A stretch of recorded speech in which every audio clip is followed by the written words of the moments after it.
Si vous croyez encore que l'argent et l'influence gagnent toujours, préparez-vous à être époustouflé. Cheikh Konaté était l'un des ministres les plus puissants et les plus redoutés du pays.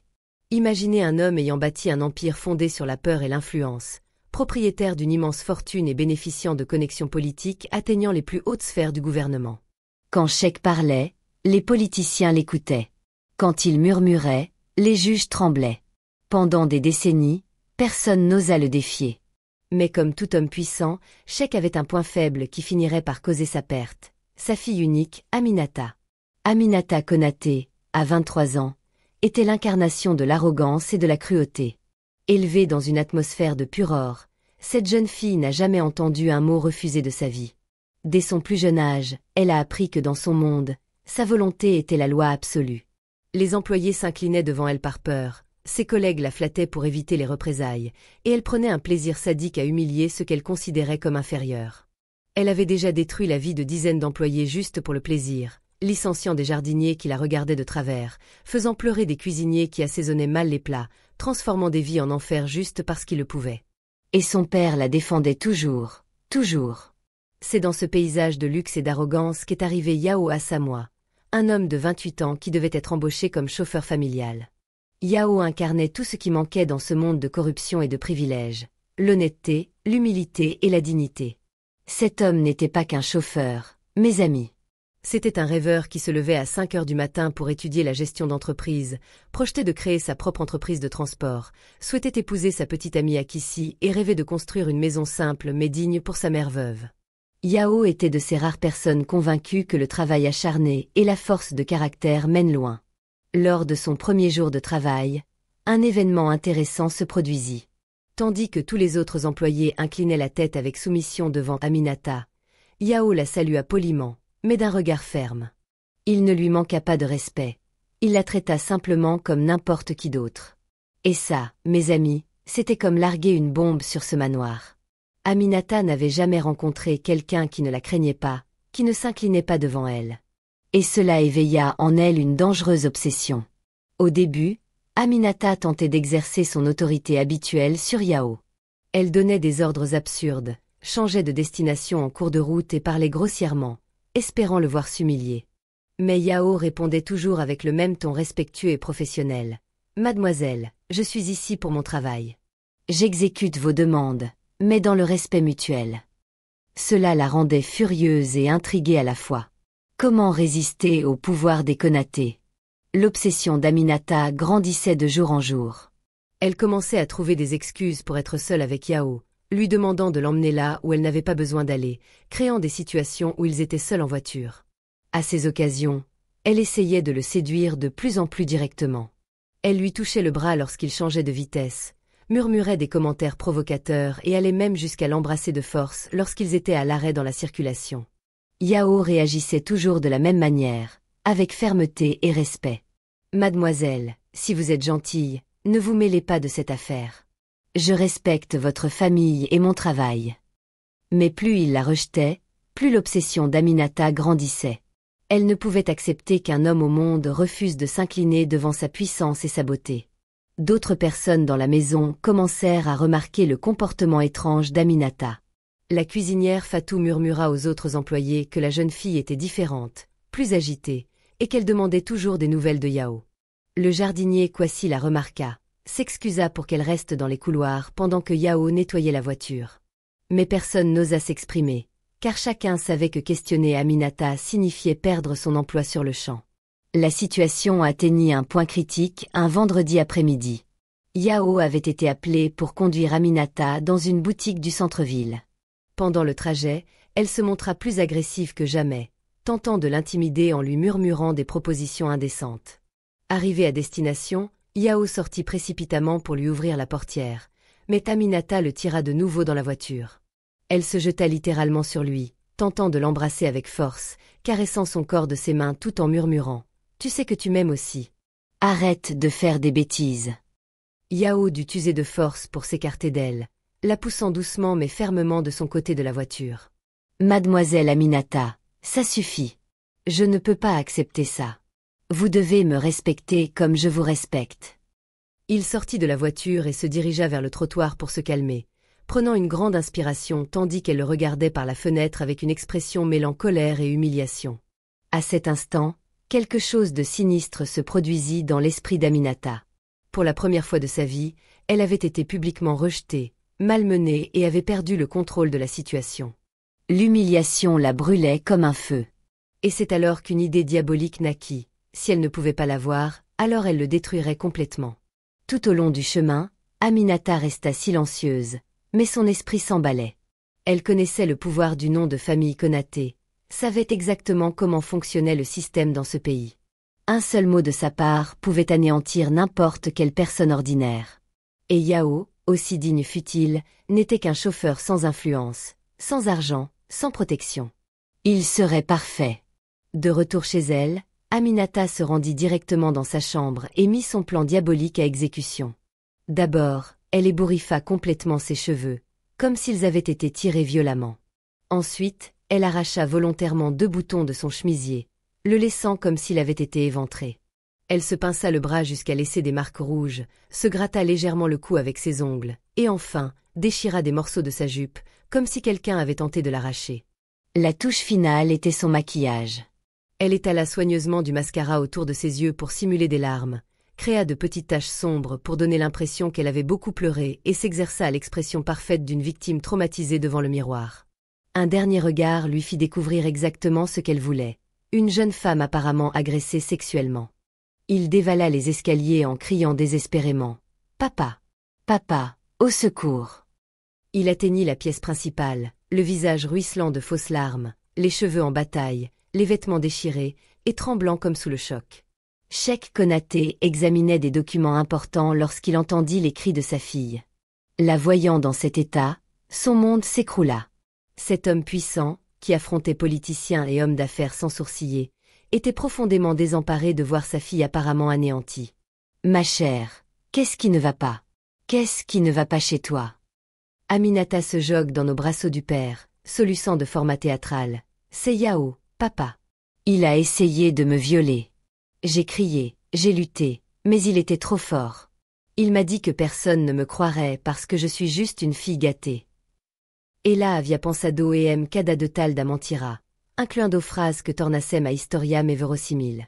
La fureur de Cheikh Konaté fut immédiate et dévastatrice. Cet homme, qui avait bâti un empire de pouvoir, était incapable de raisonner rationnellement lorsqu'il s'agissait de sa fille. Sans poser la moindre question, sans s'enquérir des détails, sans demander d'explication, il décrocha le téléphone et appela le commissaire de police. « Kwame, ici Konaté. Je veux que mon chauffeur, Yao Asamoah, soit arrêté immédiatement. Il a tenté de violer ma fille. Peu importe où il est, je veux qu'il soit en prison dans l'heure. » En moins de 30 minutes, les sirènes hurlaient dans les rues tandis que des voitures de police encerclaient la petite maison où Yao vivait avec sa mère. Le garçon dînait tranquillement, racontant à sa mère son projet de demander Akissi en mariage le mois suivant, lorsque la porte fut violemment enfoncée. Des policiers armés ont fait irruption dans la maison en criant « Yao Asamoah, vous êtes en état d'arrestation pour tentative de viol. » Yao était complètement paralysé, incapable de comprendre ce qui se passait. Il a tenté de s'expliquer, de demander ce qui se passait, mais il a été brutalement menotté et traîné dehors sous les cris de désespoir de sa mère âgée. Au commissariat, Yao découvre l'accusation qui va changer sa vie à jamais. Aminata Konaté affirme qu'il a tenté de la violer lors d'un déplacement professionnel. Lorsqu'il tente d'expliquer sa version des faits, le commissaire rit d'un ton sarcastique. « Tu crois vraiment qu'un chauffeur allait violer la fille du ministre Konaté? Tu aimerais coucher avec tout le monde immédiatement. » Les 48 premières heures furent un véritable cauchemar. Yao fut interrogé sans relâche, menacé et humilié. Des policiers corrompus, achetés par la famille Konaté, firent tout leur possible pour lui extorquer de faux aveux. « Signez ici que vous avez tenté de la maltraiter, et peut-être qu'on sera indulgent avec vous, » lui dirent-ils. Mais Yao, même psychologiquement brisé, refusa de mentir. « Je n'ai rien fait. Je jure sur la tombe de mon père que je n'ai jamais touché à cette fille. » Pendant ce temps, la nouvelle se répandit comme une traînée de poudre dans la ville. Le nom de Yao Asamoah devint synonyme de monstre dans les quartiers où il vivait. Ses voisins, qui le connaissaient depuis l'enfance, commencèrent à le considérer avec dégoût et suspicion. Sa fiancée, Akissi, sous la pression de sa propre famille, mit fin à leurs fiançailles dans une lettre envoyée à la prison. « Je ne peux plus te fréquenter. Ma famille a dit que tu ne serais jamais leur partenaire. » Dès le premier jour, le procès fut une véritable farce. Aminata arriva au tribunal vêtue de vêtements simples et classiques, sans maquillage, l'air fragile et innocent. Elle avait répété chaque geste, chaque expression, chaque larme. Lorsque le juge lui demanda de donner sa version des faits, elle livra une performance digne d'un Oscar. « Monsieur le juge », commença-t-elle d'une voix tremblante, « je lui faisais confiance. Mon père disait toujours qu'il fallait traiter les domestiques avec respect, et je croyais sincèrement que Yao était quelqu'un de bien. » Elle marqua une pause théâtrale, la main pressée contre sa poitrine, comme si elle avait du mal à poursuivre. Mais cet après-midi-là, alors que nous revenions de la ville, il s'est arrêté dans un endroit isolé. Je lui ai demandé pourquoi, et il m'a regardé comme il ne m'avait jamais regardé auparavant. Le public était fasciné par la performance. Aminata a poursuivi. Il disait qu'il en avait assez de me voir tous les jours sans pouvoir me toucher, que je le provoquais délibérément. J'ai essayé de sortir de la voiture, mais il m'a attrapé par le bras et a déchiré ma chemise. Ses larmes semblaient sincères, sa voix se brisait juste au bon moment, ses gestes étaient parfaits. Je l'ai supplié d'arrêter, je lui ai dit que mon père l'avait traité comme un membre de la famille, mais il a ri et a dit que personne ne me croirait parce que j'étais juste une fille gâtée. Je n'ai réussi à m'échapper que parce qu'une voiture est passée sur la route et il a eu peur.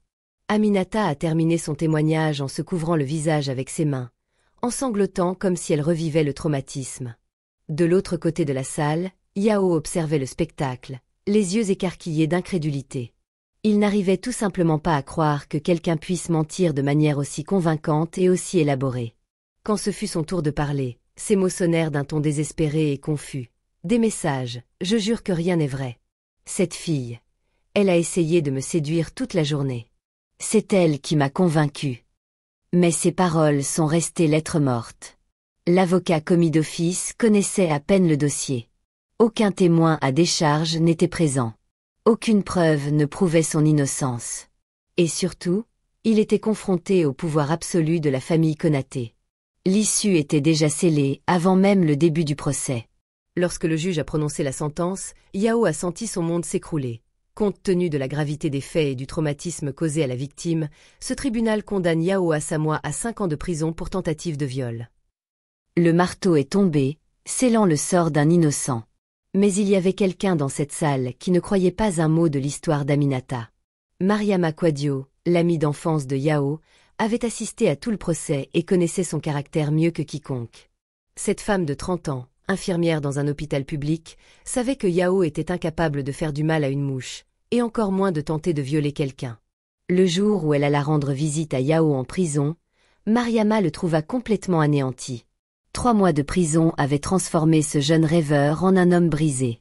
Il avait perdu beaucoup de poids, ses yeux avaient perdu leur éclat et il parlait comme s'il avait perdu tout espoir. « Mariama », dit-il d'une voix rauque en lui passant les mains à travers les barreaux, « personne ne me croit. Même ma propre mère commence à douter.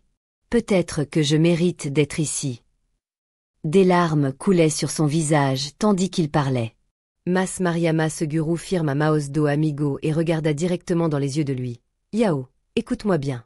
Je te connais depuis qu'on est enfant. Je sais que tu es incapable de faire du mal à qui que ce soit. Cette fille ment, et je vais le prouver. Je ne sais pas comment, je ne sais pas quand, mais je te jure sur ma vie que je vais découvrir la vérité. » C'était une promesse trop audacieuse pour une simple infirmière, faite contre l'une des familles les plus puissantes du pays. Mariama n'avait ni argent, ni influence, ni relations politiques. Tout ce qu'elle possédait, c'était la certitude absolue de l'innocence de son amie et une détermination de faire que personne ne pouvait briser. Les premiers mois de l'enquête furent totalement infructueux. Mariama tenta de parler aux autres employés de la résidence Konaté, mais tous étaient trop terrifiés pour dire quoi que ce soit. Elle tenta de trouver des incohérences dans le témoignage d'Aminata, mais la jeune fille avait tout planifié à la perfection. Elle fit appel à des avocats pour ouvrir le dossier, mais tous refusèrent de s'opposer à l'influence de la famille Konaté. C'est alors que Mariama eut une idée désespérée, trouver un emploi au manoir Konaté. C'était trop risqué, presque suicidaire, mais c'était le seul moyen de trouver quelque chose qui puisse incriminer Aminata. Elle savait que si elle était découverte, sa vie serait finie, Mais la véritable amitié exige parfois d'immenses sacrifices. Grâce à une amie qui travaillait dans une agence de placement domestique, Mariama a réussi à postuler pour un emploi de femme de ménage au manoir. Lors de l'entretien avec le majordome, elle a usurpé une fausse identité, prétendant avoir travaillé chez d'autres familles fortunées et avoir obtenu le poste. Durant ses premiers mois au manoir, Mariama était l'employée la plus discrète et la plus efficace que la famille Konaté ait jamais eue. Elle arrivait tôt, travaillait en silence, ne posait jamais de questions et ne bavardait jamais avec les autres employés. Sa stratégie consistait à devenir invisible, si ordinaire et digne de confiance que personne ne prêtait attention à ses faits et gestes. Pendant ce temps, Mariama observait attentivement la dynamique familiale. Elle remarqua que Cheikh Konaté était un père aimant, prêt à tout pour sa fille, mais aussi un homme aveuglé par ses privilèges. Aminata, quant à elle, restait la même personne cruelle et arrogante, traitant les domestiques comme des moins que rien et se complaisant dans l'humiliation des autres. Mais l'observation la plus importante fut de découvrir que le manoir était équipé d'un système de sécurité extrêmement sophistiqué. Des caméras étaient installées dans chaque couloir, chaque pièce principale, et même dans la cour où les voitures étaient garées. Tous ces enregistrements étaient stockés sur l'ordinateur du bureau privé de Cheikh Konaté. Mariama comprit que s'il y avait une preuve de l'innocence de Yao, elle se trouverait dans ces enregistrements. Mais accéder au bureau privé du ministre était pratiquement impossible. La pièce était toujours fermée à clé, le cheikh en personne en avait la clé, et une caméra était braquée directement sur la porte. Pendant des mois, Mariama a étudié les habitudes de la famille, mémorisé l'emploi du temps de chacun et cartographié chaque mouvement dans la maison. Elle a découvert une très petite fenêtre d'opportunité. Le jeudi matin, Cheikh partait tôt pour une réunion hebdomadaire au ministère, Aminata allait au salon de beauté, et la plupart des domestiques s'occupaient du gros ménage des étages. Après 6 mois de travail à la maison, Mariama décida finalement de tout risquer un jeudi. Son cœur battait si fort qu'elle était sûre que tout le monde l'entendait. Utilisant une clé qu'elle avait empruntée au trousseau du majordome la semaine précédente, elle ouvrit la porte du bureau et entra dans le sanctuaire privé de Cheikh Konaté. Le bureau était impressionnant, des murs couverts de livres précieux, des tableaux de personnalités importantes, un bureau massif en acajou et, dans un coin, l'ordinateur qui contrôlait tout le système de sécurité du manoir. Mariama avait vu Cheikh saisir le mot de passe à plusieurs reprises pendant le nettoyage et avait réussi à mémoriser la séquence de chiffres. Les mains tremblantes, elle alluma son ordinateur et accéda au système d'enregistrement. Les fichiers étaient classés par date et par lieu. Elle remonta jusqu'en mars 2019, le mois de l'arrestation de Yao, et commença à rechercher les images des caméras de la cour et du couloir principal.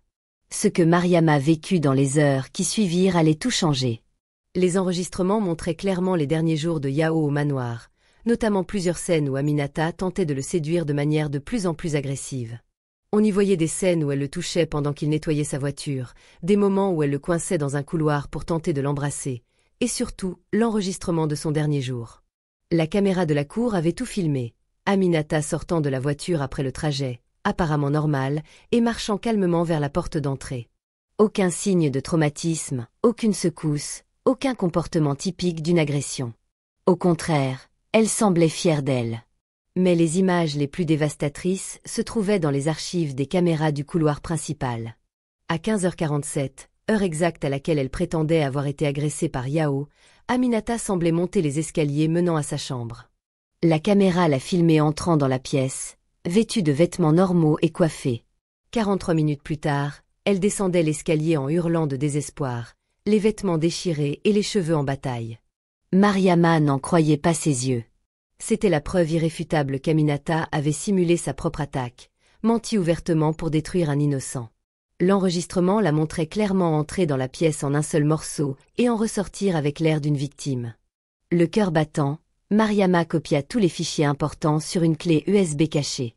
L'information s'élevait à des téraoctets, ce qui prit près de 2 heures. Elle garda l'œil ouvert, de peur que quelqu'un ne vienne tout découvrir. Lorsqu'elle eut enfin terminé de copier les fichiers, Mariama pensa avoir réussi. Mais au moment où elle rangeait la clé USB, elle entendit la poignée de porte tourner. Son sang se glaça. Elle éteignit rapidement l'ordinateur, mais avant qu'elle puisse quitter la pièce, la porte s'ouvrit et Aminata entra. « Qu'est-ce que tu fais ici ?» Aminata Gritou, Vando Mariama Ali Parada. Por alguém segundo, Amba ficaram paralisada, sans carando. Mariama tenta de se dissimuler. Je nettoyais seulement, mademoiselle. Le monsieur, votre père, a demandé que je fasse le ménage ici. Mais Aminata n'était pas stupide. Elle vit que l'ordinateur était encore chaud, remarqua que quelqu'un avait déplacé le bureau, remarqua l'extrême nervosité de Mariama. Papa ne m'a rien dit. Et pourquoi tu transpires autant? Ses yeux se plissèrent, suspicieux. Dans ce moment de tension, alors qu'Aminata bloquait la porte et que Mariama serrait la clé USB contenant les preuves dans sa poche, le destin décida d'intervenir de manière totalement inattendue. Les sirènes de police se mirent à hurler devant le manoir, de plus en plus fort. Aminata courut à la fenêtre pour voir ce qui se passait, et Mariama profita de la distraction pour quitter rapidement la pièce. Dehors, plusieurs voitures de police arrivaient, mais ce n'étaient pas les véhicules habituels de la police locale. Il s'agissait de véhicules officiels de la police fédérale, spécialement habilités à enquêter sur les délits de corruption impliquant des fonctionnaires. Le frère de Mariama, le commissaire Quadio, dirigeait l'opération. Il enquêtait sur Cheikh Konaté depuis des mois pour corruption au sein du ministère et avait finalement obtenu l'autorisation judiciaire de perquisitionner la résidence et d'arrêter le ministre. Coïncidence incroyable, mais qui tombait à point nommé. Quand Quadio vit sa sœur sortir en courant de la maison, il fut perplexe. « Mariama? Que fais-tu ici ?»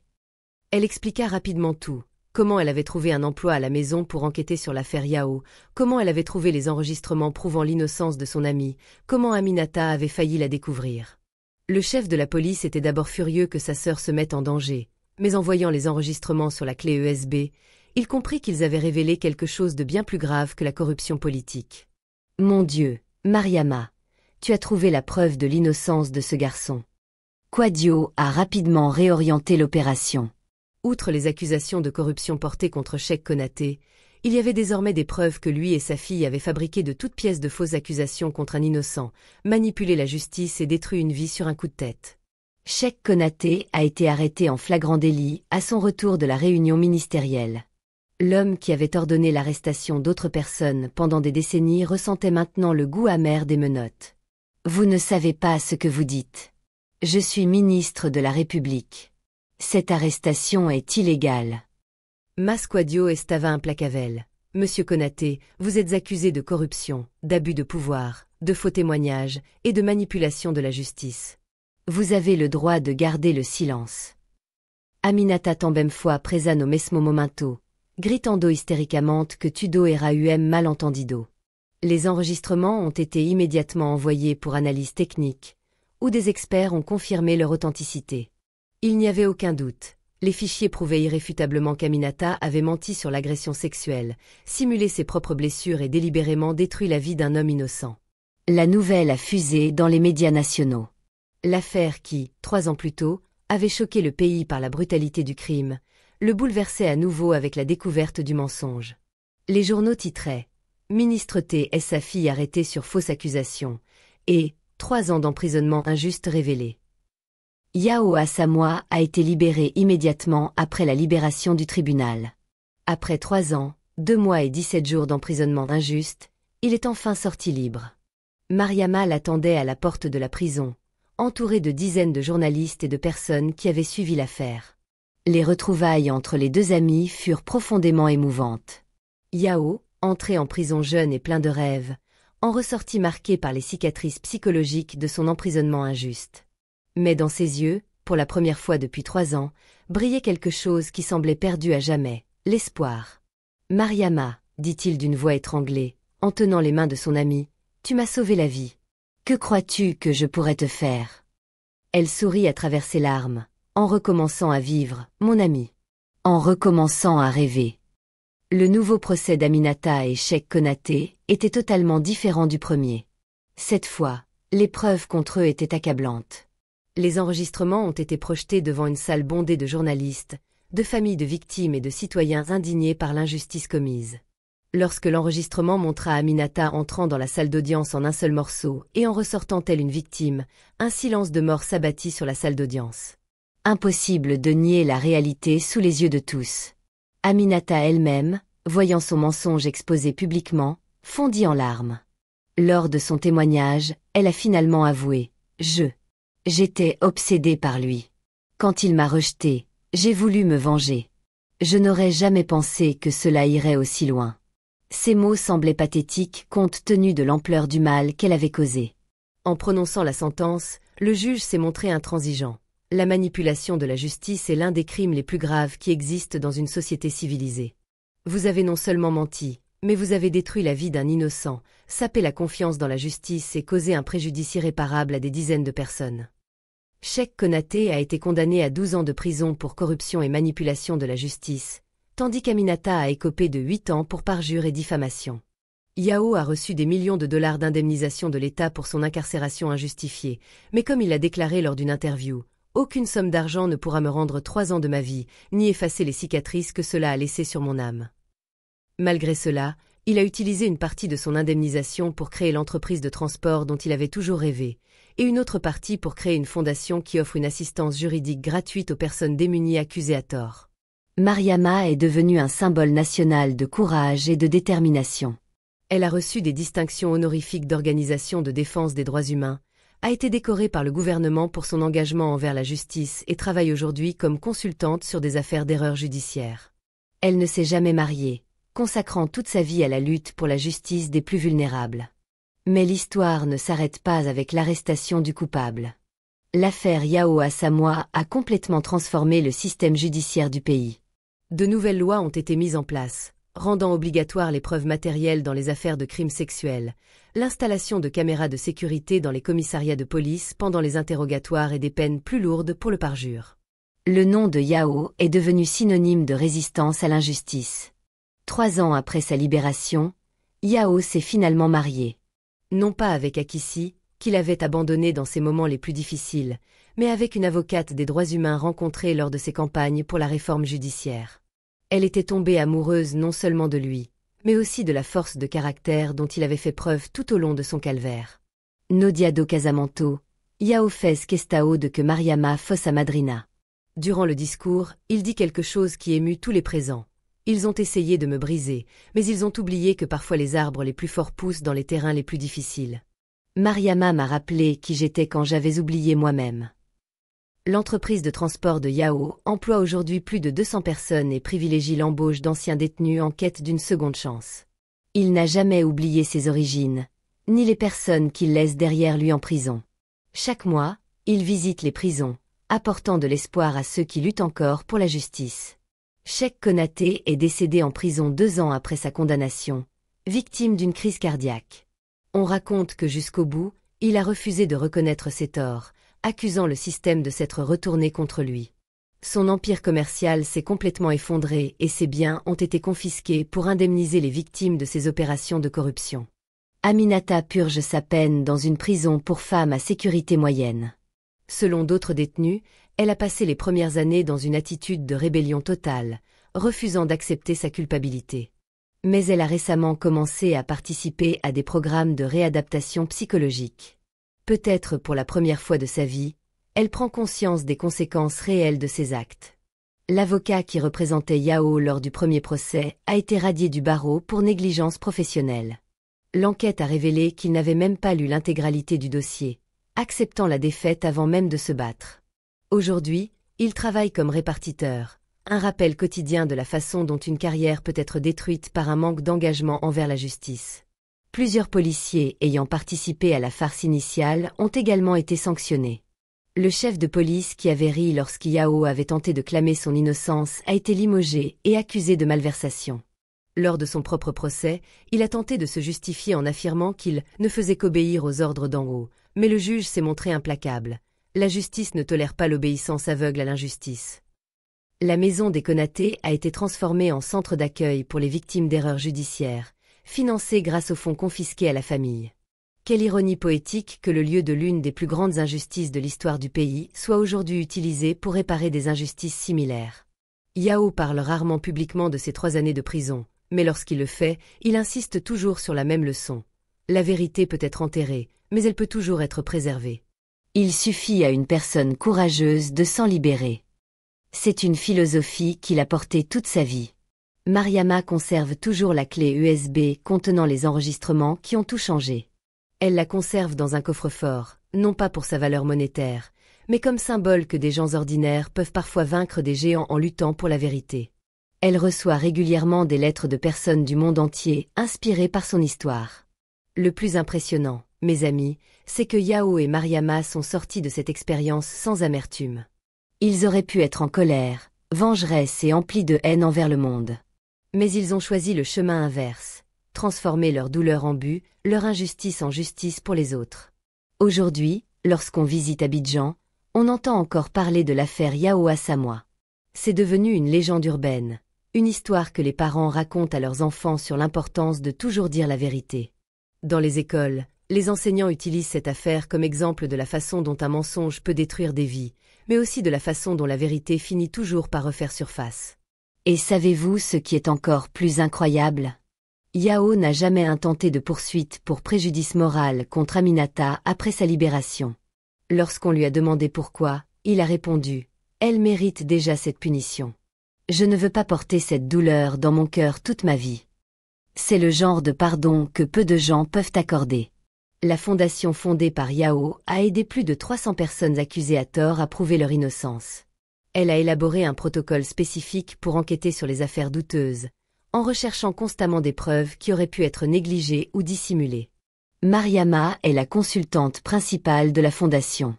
Régulièrement, Yao et Mariama visitent ensemble les prisons pour s'entretenir avec les détenus qui clament leur innocence. Ils ne promettent pas de miracle, mais offrent quelque chose d'encore plus précieux, un espoir fondé sur des actions concrètes. « Nous avons prouvé que c'était possible, disent-ils. Ne renoncez pas à lutter pour la vérité. » Le système de vidéosurveillance mis en place après l'affaire a déjà permis d'éviter des dizaines d'injustices similaires. Plusieurs fausses accusations ont été démenties avant même d'être portées devant le tribunal, grâce aux enseignements tirés de l'histoire de Yao. Mais l'héritage le plus important de toute cette histoire est peut-être le changement de mentalité. Avant l'affaire Yao Assamoah, nombreux étaient ceux qui acceptaient passivement que les riches et les puissants triompheraient toujours des pauvres et des humbles. Aujourd'hui, la prise de conscience est différente. La conviction que la véritable justice est possible lorsque des personnes courageuses sont prêtes à se battre pour elle. La mère de Yao, qui a énormément souffert pendant les 3 années de prison de son fils, est aujourd'hui l'une des personnes les plus respectées de son quartier. Elle consacre son temps à accompagner d'autres mères traversant des situations similaires, leur apportant force et espoir, forte de sa propre expérience de surmonter les épreuves. Akissi, l'ex-fiancé qui avait abandonné Yao au plus bas, a tenté de renouer avec lui après sa libération et sa réussite professionnelle. Il l'a traité poliment, mais lui a clairement fait comprendre que certaines ruptures sont définitives. « Tu m'as montré ta sincérité au moment où je t'aimais le plus », a-t-il dit simplement. Et ainsi, chers amis, nous arrivons au terme de cette histoire extraordinaire qui nous enseigne plusieurs leçons fondamentales. Premièrement, le pouvoir sans caractère est destructeur et temporaire. Deuxièmement, la véritable amitié peut déplacer des montagnes lorsqu'elle est motivée par la justice. Troisièmement, la vérité peut mettre du temps à émerger, mais lorsqu'elle éclate, elle est dévastatrice pour les menteurs. Mais la leçon la plus importante est que chacun de nous a le pouvoir d'être comme Mariama face à l'injustice. Nous ne devons pas accepter passivement que le monde est injuste. Nous pouvons lutter, enquêter, risquer notre vie pour la vérité. Et parfois, contre toute attente, nous pouvons triompher. L'histoire de Yao Assamoah nous rappelle que la justice n'est pas un concept abstrait qui n'existe que dans les salles d'audience. La justice, c'est nous lorsque nous décidons de ne pas tourner le dos à la souffrance des innocents. La justice, c'est nous lorsque nous choisissons de croire la vérité même lorsque tout le monde autour de nous accepte le mensonge. Et si cette histoire vous a choqué, imaginez combien d'autres histoires similaires se produisent actuellement dans le monde. Des innocents sont condamnés, des familles détruites, des vérités étouffées par le pouvoir et la corruption. Mais imaginez aussi combien de Mariama existent, des personnes courageuses qui refusent l'injustice. C'est pourquoi je dis toujours, il ne faut jamais sous-estimer le pouvoir d'une personne déterminée qui se bat pour la vérité. Yao n'était qu'un chauffeur. Mariama n'était qu'une infirmière. Mais ensemble, ils ont fait tomber un empire bâti sur le mensonge et le privilège. S'ils y sont parvenus, chacun d'entre nous peut le faire aussi. Voilà le véritable message de cette histoire incroyable qui s'est produite il y a quelques années à peine et qui a changé à jamais la vie de toutes les personnes concernées. J'espère que vous avez été aussi émus que moi à chaque fois que je la raconte. Et n'oubliez pas, dans un monde où règne l'injustice, soyez comme Mariama. Soyez celle qui ne renonce pas à la vérité, même quand tout le monde l'a fait. Si vous avez aimé cette histoire, aimez-la, abonnez-vous à la chaîne et activez la cloche. Des histoires comme celle-ci méritent d'être partagées pour inspirer d'autres personnes à se battre pour la justice. Et dans les commentaires, dites-moi, auriez-vous le courage de faire comme Mariama? À bientôt.